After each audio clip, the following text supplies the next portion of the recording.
And I had this question in my mind that what is this thing that I'm fearing? Yeah. Is it something that I've seen on Fear Files and Ahat? Is it something that I've heard from my friends? Is it something what I've heard from my uncles and grandparents? It is something that wears a white sari. It's Yeah. something that has inverted legs, has long hair and long nails. So from that research thing, you started overcoming the fear. Yes, Yeah. I started knowing the unknown, and like I said, I started talking to a lot of people and everything, and that was my way of getting rid of the fear because as I was trying to know the unknown, Yeah. the darkness in me, which was causing me to fear the darkness outside, it started, releasing itself, started receding and all.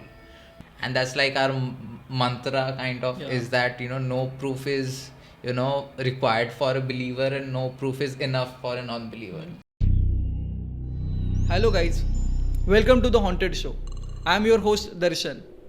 I am here with more intense and scary stories. Sarbajeet Mohanty. Thank you sir for coming here. Thank you so much for inviting me. Thank you so much. So what kind of gadget you use while investigating? Yeah, so we use a lot of gadgets actually, and they are important because, like I said, we are investigators and we have to investigate every phenomena that is happening out there. Now, just to give you an idea, all the gadgets we use are kind of documenting some change in the environment. Because at the end of the day, that's what happens when. In our term, in our parapsychological term, we don't call them ghosts or spirits, but we call them energies. Okay. So if there is a presence of energy, there is a change, and even that is true for human beings as well. For example, if you are sitting here, you are kind of giving a different kind of pressure to the air that is here. So you are releasing a certain kind of Yeah. air pressure to this Yeah. particular area. There is a particular change in the humidity as you are talking, as we are discussing. Same thing also happens for spirits. Yeah. So for example, we use this device called EMF sensor. Now EMF stands for electromagnetic field. Now this particular device is set to, as per the theory, it is set to detect any change in the electromagnetic field of the surrounding. Now if an energy, what the spirits basically, if they are coming in contact with Earth's electromagnetic field, there will be a fluctuation because two energies, when they come around, Yeah. there will be a fluctuation. What our devices does is it captures that fluctuation. So that's why we use EMF sensor.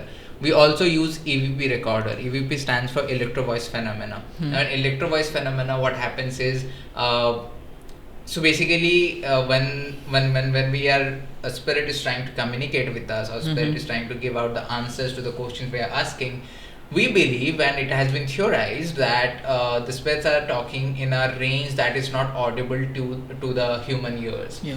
And because of that reason, we need sensitive recorders to record their voices, and those recorders are EVP recorders. Yeah.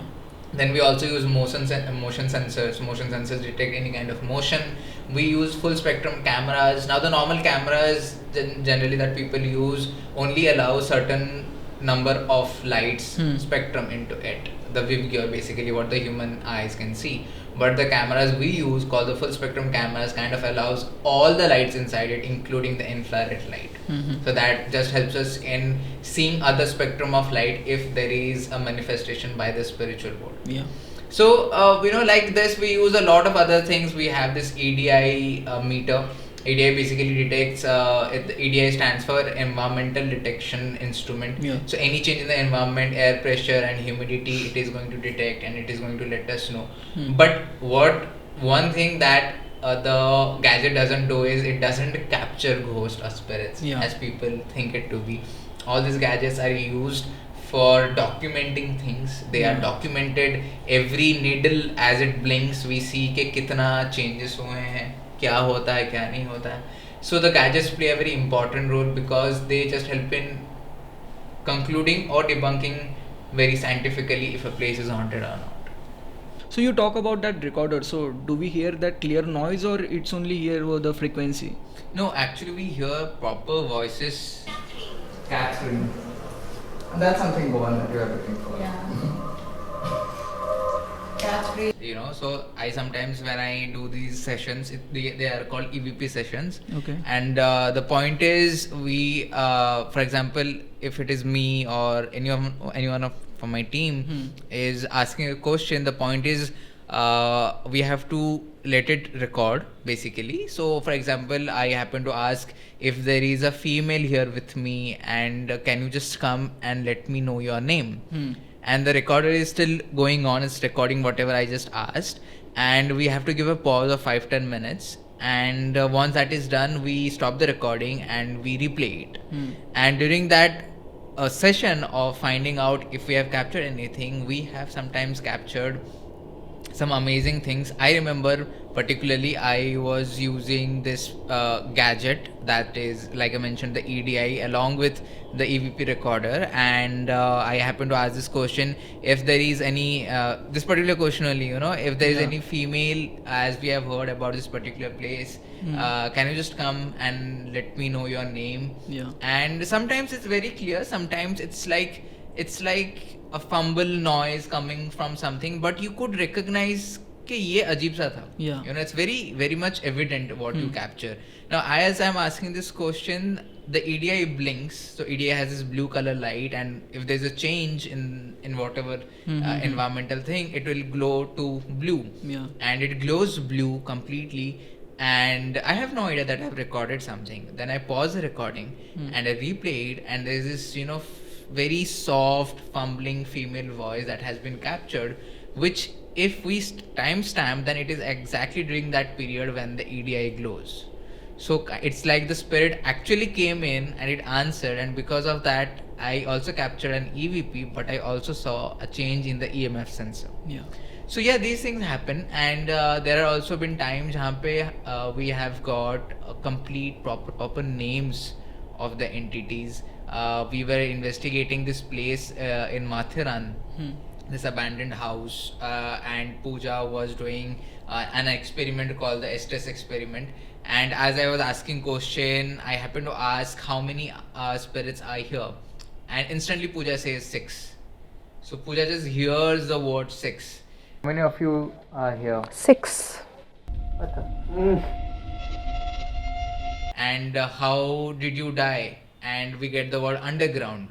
And were you dumped underground? Yes. Were you murdered?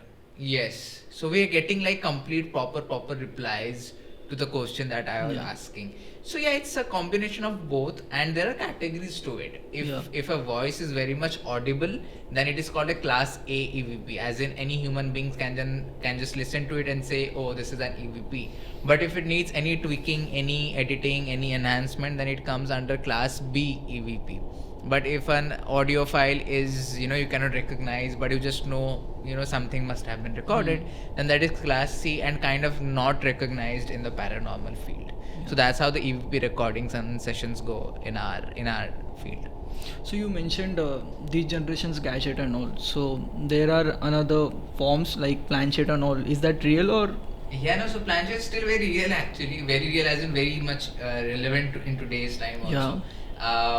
So planchette or the Ouija board, as they say. Again, I think it's a product of the horror movies that we have watched. But there is some truth to it. Of course, there's some truth to it. Why? Is because, and we believe that, firmly believe that, I personally believe that, to call a spirit, you don't need a piece of cardboard or wood.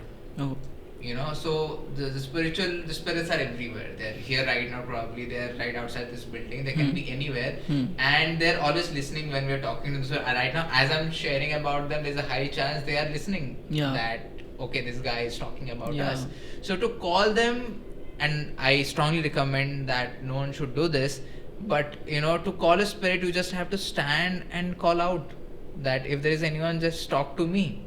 And they'll just listen. They will listen to you. That's how it happens. But the major thing that people don't get and this is because of the adventure or the movie that they have watched, is when you are calling someone like this, it's like you are calling a random human being in a marketplace. Now in that marketplace, there could be good people, but there could also be bad people. There could also be criminals. There could also be people who wish to harm other human beings, psychopaths.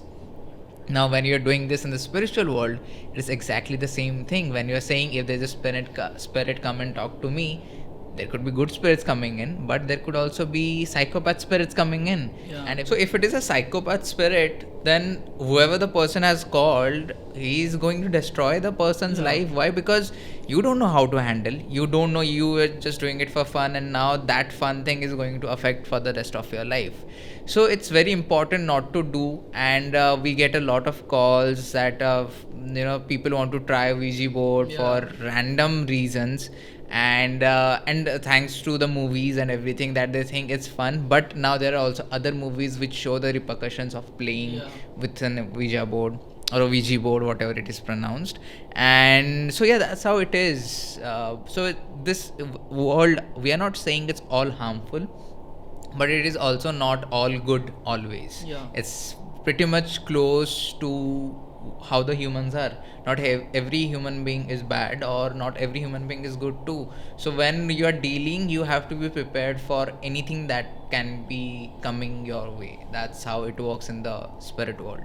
And what kind of precaution you take while communicating with them? We generally, the best thing that we do, especially if you ask me, I kind of go with the intention and the mindset that I'm going to dominate that place. And it is important if you stand in my shoes and see why. Because I kind of deal with spirits and beings that I can't see. I'm not a psychic, so I can't see. So I have to kind of show and make myself believe that I am the most powerful thing here at this place. And only then I can protect myself and the team that is with me right now.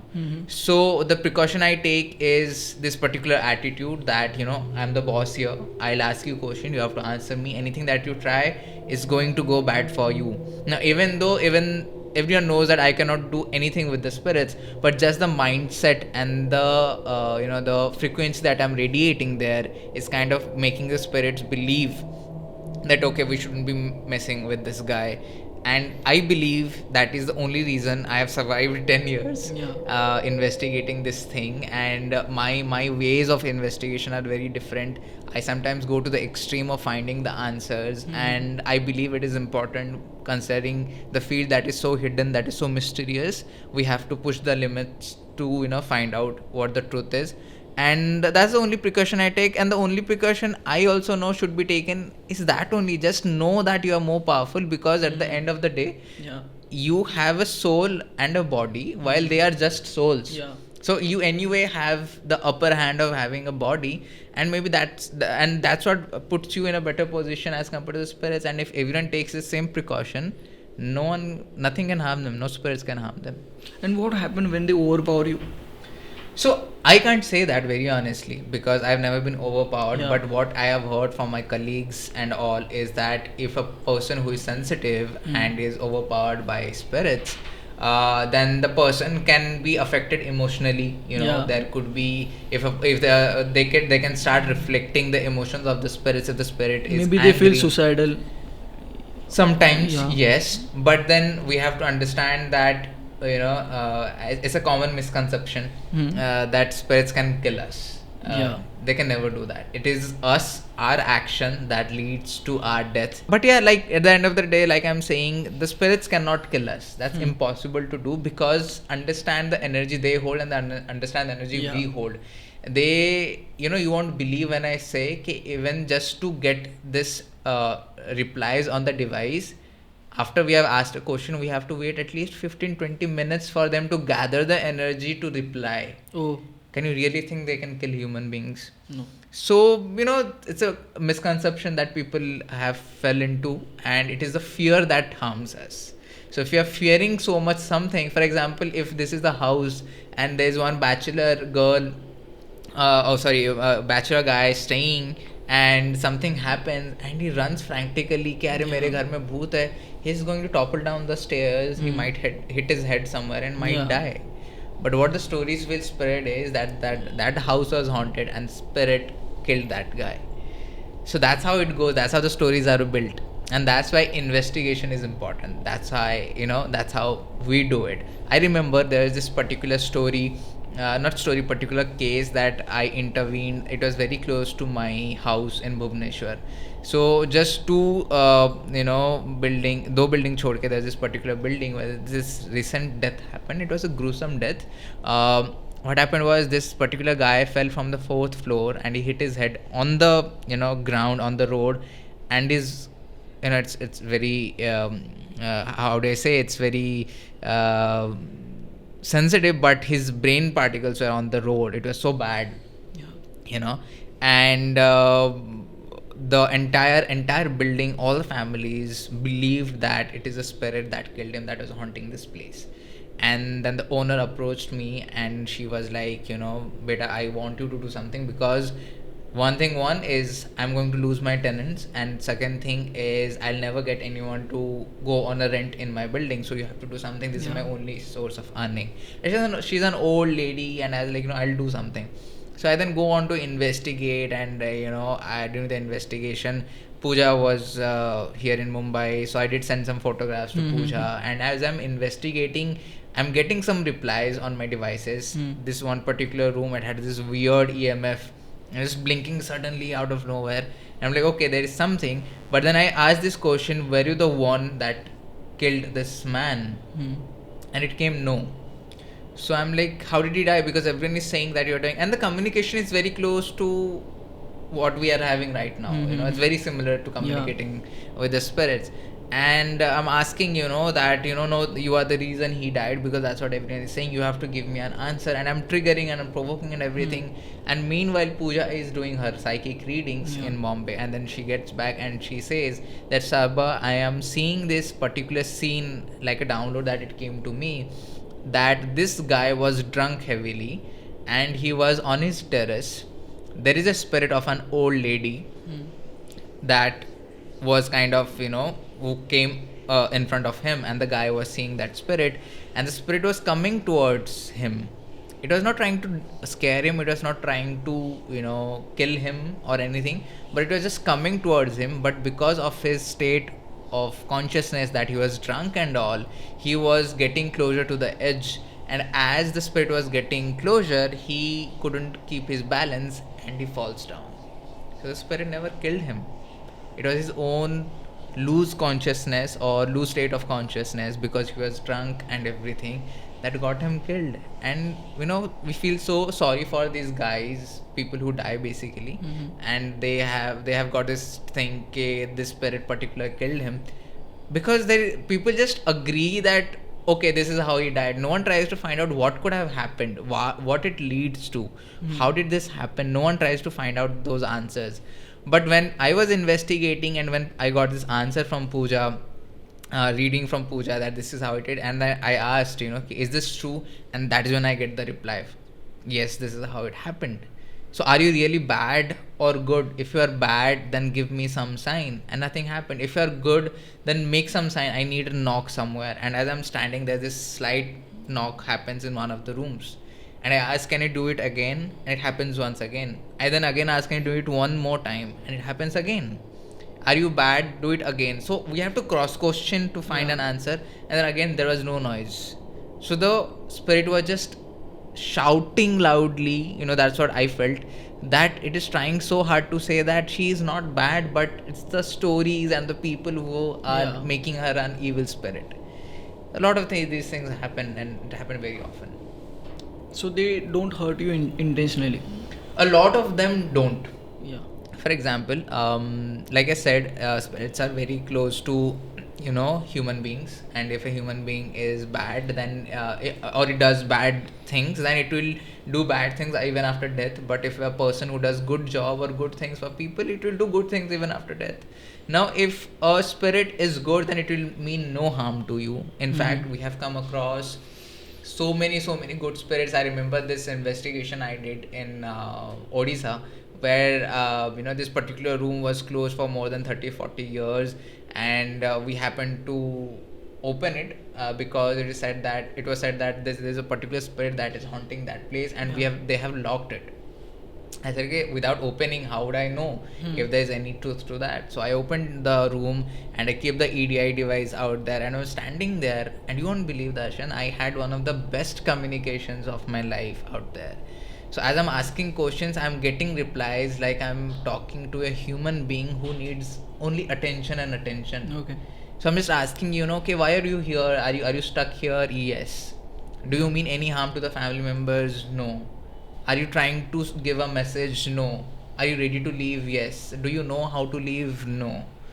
So at one point the replies stopped, and I'm like, okay, if you're still here, you have to give me sign, because I have come from a very long way and I have to wrap up and go back home. So the devices again glows up, and I say, okay, fine, maybe the communication is done and I should leave. And it's a way of saying, actually, to trigger so that what more they could do. And I'm saying, chalo nikalta hu main. So as I'm saying this, I take a turn, and the devices which were blinking like 2 or 3 lights are now blinking 5 lights suddenly. Okay. So then I turn back and I ask, okay, do you want me to stay? Yes. Would you like if I go? No. So then I again say, अच्छा ठीक है फिर मैं जाता हूँ. Again I turn back, and again the crew sees 5 lights blinking up. And I'm like, see, I have to go. I cannot stay here forever. And I understand, the communication that is happening and all, but I have to leave. So can you just give me a bye and all? And again, everything could happen. You could just see it in your mind that the spirit is not ready to leave you. Yeah. And it is so obvious, because after 30 years, someone has come and is trying to understand what he's trying to say. Yeah. Because all these years, he was just tagged that he's an evil spirit, and he was locked in this particular room by some measure or whatever. And it was one of the most beautiful conversations I had, because I could just feel what the spirit was feeling out there. Yeah. It was very amazing.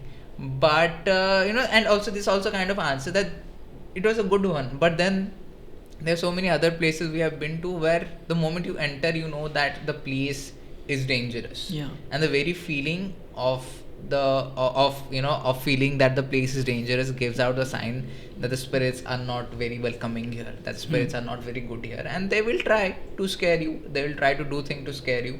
And what are those things? Those things will be doing loud noises or loud bangs in the middle of the room, or toppling things off, or trying to create these noises in our ears and all, just to scare us. But we as investigators, we don't get scared.